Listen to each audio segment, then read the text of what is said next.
Hi అండి, అందరికీ నమస్తే. ఇది గాజువాకలోని కీర్తన ఆలివా నర్సరీ అండి. వీళ్ళ దగ్గర ఎన్ని రకాల మొక్కలు ఉంటాయంటే కనకాంబరాలు చూడండి. ఇది మెడ్రాస్ కనకాంబరమా సౌందర్య కనకాంబరం ఏదో అంటారు కదా, అదండి ఇది. చూడండి ఎన్ని మొక్కలు వచ్చినాయి, ఇవి కొత్తగా వచ్చినాయి. లాస్ట్ టైం వెళ్ళినప్పుడు లేవండి ఇవి. ఎల్లో కనకాంబరం, ఆరెంజ్, నాటు కనకాంబరం ఉన్నాయి. వీళ్ళ దగ్గర ఎన్ని రకాల క్రోటాన్ మొక్కలు, సక్యులెంట్స్. ఇదిగోండి ఫస్ట్ రెడ్ కనకాంబరం. ఇదేనండి నేను ఆన్లైన్లో యూట్యూబ్లో చూసుకొని మోసపోయింది. ఇదేనండి, ఈ మొక్కేనండి. సేమ్ అలా డబ్బాల్లో ఉన్న వీడియోలు పెట్టే వాళ్ళు చీట్ చేశారండి. ఎవరైనా డబ్బులే కదా, మీరు అలాంటి చోట ఏమైనా కొనాలనుకుంటే ముందన్నీ వివరాలు కనుక్కొని కొనండి.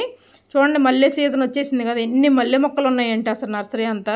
వీళ్ళ దగ్గర సక్యులెంట్స్, క్రోటాను, షో ప్లాంట్స్ అన్నీ చాలా రకాలు ఉంటాయండి వీళ్ళ దగ్గర. చూడండి లోటస్ మొక్కలు చూడండి ఎలా చేసి పెట్టారో.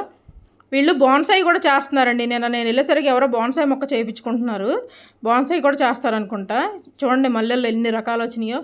నేనేమో రోజు మళ్ళీ తెచ్చుకుందామని వెళ్ళాను. ఎంట్రన్స్లో నాకు లెఫ్ట్ సైడ్లో మన ఈ రెడ్ కనకాంబరం కనిపించిందండి. చూడండి సక్యులెంట్స్, ఎన్ని రకాల సక్యులెంట్స్ ఉన్నాయో వీళ్ళ దగ్గర. క్రోటాను, షో ప్లాంట్స్, ఆక్సిజన్ ప్లాంట్స్ చాలా ఉన్నాయండి వీళ్ళ దగ్గర. అదిగోండి స్నేక్ ప్లాంట్స్. అబ్బబ్బబ్బా, కళ్ళు చెదిరిపోతున్నాయి చూస్తుంటే. అన్నీ మనం కొనలేం కదా. మీరు ఎవరైనా విజిట్ చేశారా ఈ గాజువాక నర్సరీని? వైజాగ్ వాళ్ళు ఎవరైనా ఉంటే కామెంట్ చేసేయండి.